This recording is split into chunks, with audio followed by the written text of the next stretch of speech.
பிரச்சினைகளுக்கு தீர்வு கோரி விரிவுரையாளர்கள் பணி புறக்கணிப்பு, பல்கலை விரிவுரைகள் பாதிப்பு என்பதான மற்றொரு செய்தியை நாங்கள் இவ்வாறு காண்கிறோம். பல்கலைக்கழக விரிவுரையாளர்களின் பிரச்சினைகளுக்கு அரசாங்கத்திடமிருந்து தீர்வு கிடைக்கவில்லை என்ற குற்றச்சாட்டை முன்வைத்து விரிவுரையாளர்கள் தொழிற்சங்கத்தால் நேற்று சகல பல்கலைக்கழகங்களிலும் அடையாள பணி புறக்கணிப்பு போராட்டம் இவ்வாறு இடம்பெற்றிருக்கிறது.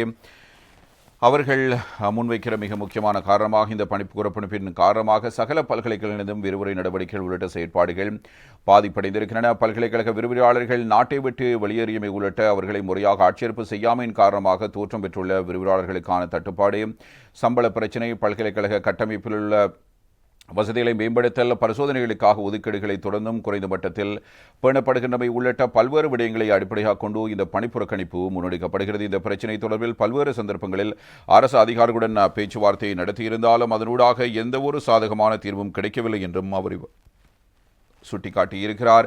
இந்த அடையாள பணி புறக்கணிப்பின் காரணமாக கொழும்பு, பேராதனிய, ருகுனூர், ரஜரட்ட, யாழ்ப்பாணம் உள்ளிட்ட நாடு முழுவதும் உள்ள அரசு பல்கலைக்கழகங்களின் விரிவுரைகள் உள்ளிட்ட அநேகமான நடவடிக்கைகள் தடைப்பட்டுள்ளன. இதேவேளை தமது பிரச்சினைகளுக்கு விரைவான தீர்வை பெற்றுத்தர கோரி விரிவுரையாளர்கள் நேற்று பல்கலைக்கழக முன்பாக எதிர்ப்பு ஆர்ப்பாட்டம் ஒன்றை முன்னெடுத்திருந்தமையும் குறிப்பிடத்தக்கது என்பதாக இந்த செய்தி இவ்வாறு தரப்பட்டிருக்கிறது.